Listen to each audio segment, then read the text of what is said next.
Once upon a time, in a land far, far away, in a kingdom named Chatswood,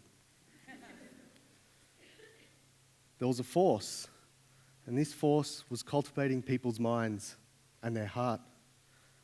It was the power of music. In fact, this music was so powerful that it made everyone into a memory champion. And one of these memory champions, his name was Con. And in fact, Con ate a hive just so he can be intelligent. Not that he was, really. But this was not the mind of a leader.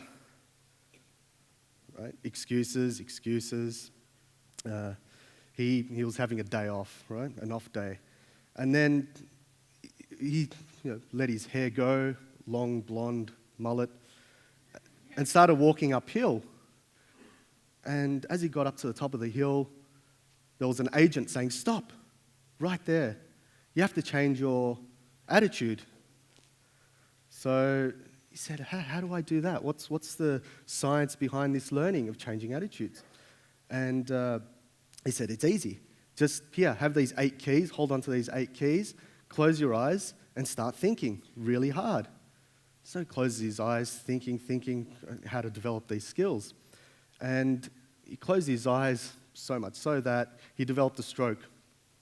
Out on the floor, gone. Wakes up in hospital, and he's surrounded by family and friends. And, he's feeling love. He's feeling the love. And while he's in recovery, he tries to get out of his bed, and he's hardwired to it. And in fact, he's hardwired to an Xbox Connect. And he turns around, looks around, and everyone else is hardwired to an Xbox Connect, all the patients. And the nurse comes around and says, well, well-being begins with we, not me. So looks up into his brain and says, it's the two of us, we make an inspiring connection.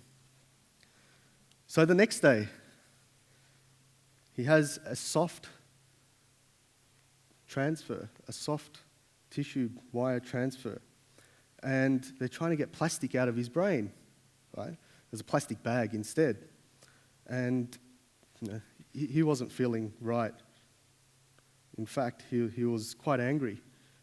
Right? So what he did was, they thought he was unlocking his brain. So he thought, I want to have a conversation with them. So he went inside, had a conversation, and said, look, I want to tell you why I love monsters and why I love Optimus Prime. I even have the numbers to prove it. So he went and told them that. And in fact, it was a tragic personal year because he spent the whole year without matches. I mean, how terrible is that? So he comes back all distraught, but not beyond any success. Why? Because he knew the power of magic. And because he knew the power of magic, he didn't know he was going to live forever. So he started working on his brain. He wanted to train his brain. And because he's an economist, he wanted to see a neuroscientist about it. And he wanted to learn the art of bouncing back. Right? And what was the best form of bouncing back? It was a coffee break. One moment, please. Oh yeah, good coffee. Okay, so now that he'd reshaped his life, there was only one question remaining. If you can change one thing for the better, what would it be? The end. Okay, so here's the yellow pages. I did end up memorizing 2 of these. I did slack off, however. I did it in 24 days, so don't get too mad at me. There were 2,300 business names in there and over 20,000 digits. So I did have to put a fair bit of effort. However, people saw me as a freak. They saw me as this somehow gifted guy that could memorize phone books and everyone's names and do all these amazing feats. And they thought I was a genius. Well, I like that bit. But really, I wasn't either of those things. I was just an average guy who knew a few memory techniques. So whilst it was good getting that recognition, it was also frustrating And the reason because is that anyone can do these techniques. So I didn't want people to discount the learning that I had from Yellow Pages. So I started training people. And I'm going to show you a few techniques today. So who's not good at remembering names? Put your hand up. Wow, a lot of people. Okay, so let's say you meet a John. Okay, is there a John in here? There's a few Johns, okay. Let's say you meet a John. So, hello John, how you going? You shake their hand or say good day, and then 2 seconds later, it's gone. Who's done that before? A lot of people. You're repeating their name over and over again, and you forget. So it's terrible, and you lose that relationship, and the rapport might go. So here's a trick. Next time you meet a John, how you going? Picture them sitting in a toilet. Right? This is John. So John resembling toilet and doing something from there. So I'll leave it to your imagination. They could be reading a paper. Who knows? So next time you see this John walking around, you say, hang on, what was this guy doing sitting on a toilet? His name is John. Right? So the way we memorize, is not by repetition. If I did that, I wouldn't memorize more than 3 or 4 items because I'm terrible at repetition. How we memorize is through creating an image from things that don't make sense and then creating a story. I'll give you another example. How about PIN numbers? Who has troubles remembering PIN numbers? Yeah, quite a few people also. I'll give you a little example. Numbers don't make sense. If I said the number 2730, it wouldn't mean anything to anyone, possibly. But let's convert them into images. So 2 could look like a swan. So can you picture that? Yeah. 7 could look like the edge of a cliff. Then we have 3 could be a bird flying sideways, and 0 could just be a hole, maybe in a tree or something like that. So if we were to memorize this number, suddenly we've got a swan walking off the edge of a cliff, and it falls down. Right? Swan falls down. As it's about to hit the ground, a bird swooping sideways grabs it and then takes it into the hole. There you go. Nice little story. So who remembers that number now? Yeah. So it's an easy story to remember.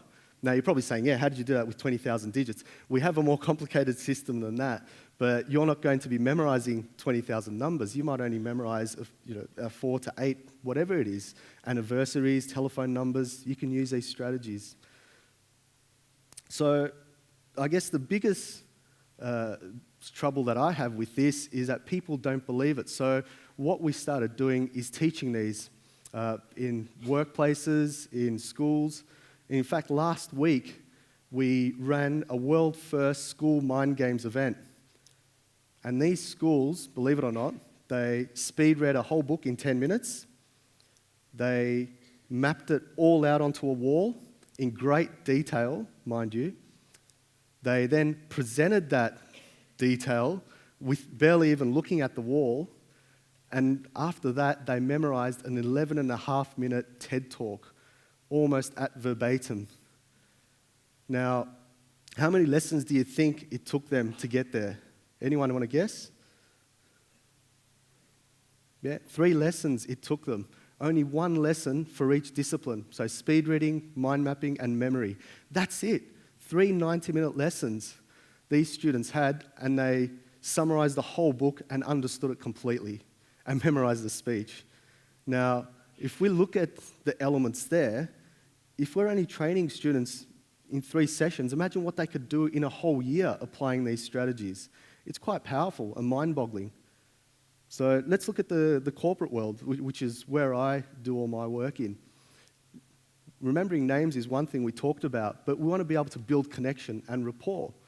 Now, how about things like passing through a vision to an organization and improving creativity? We want to be able to get our team to not only understand, but work towards this. If all they've got is a whole bunch of words saying, here is our vision, mission, here's our statements, well, statements don't mean anything. They don't essentially have feeling. So you have to create an image for them, create feeling around that, and then tell them the story. And this is how you get people to take action against a vision and mission. And things like remembering speeches without notes is obviously great as well. So that's in the corporate sector there. So a couple of years ago, I was involved in training Todd Sampson. Has anyone seen Redesign My Brain? Yeah? So he used these story-making strategies, and he memorized a deck of random shuffle playing cards at the World Memory Championships. Now, how many lessons did that take? Just two. 2 lessons, and that's it. He's not gifted. He hasn't got an amazing mind. He's a great guy. Hasn't got an amazing mind, and he was able to do this. So if he's able to do that, imagine what you're able to do with knowing just a few simple strategies. It's extremely, extremely powerful on doing that. So who actually memorized the schedule of the 2-day conference here? Does anyone know it? Yeah? Does anyone want to go through it? No? Well, what if I tell you all pretty much memorized it at the start of my talk? Yeah, let's go through it. So what was the first topic? That was cultivating mind and the heart. Yeah? The second topic, the power of music. Right? Third topic, how to become a memory champion. Do you see the story developing? Yeah, and that's how memorizers link things together. So what I want you to do as an exercise during the break is have a look at your program and see if you can remember the story along the program headings. You'll be very surprised of what you'll get. In fact, I guarantee that a lot of you will actually remember the whole program by doing that. So I want to thank you all, and that's how you become a memory champion, but more importantly, a champion of memory. Thank you.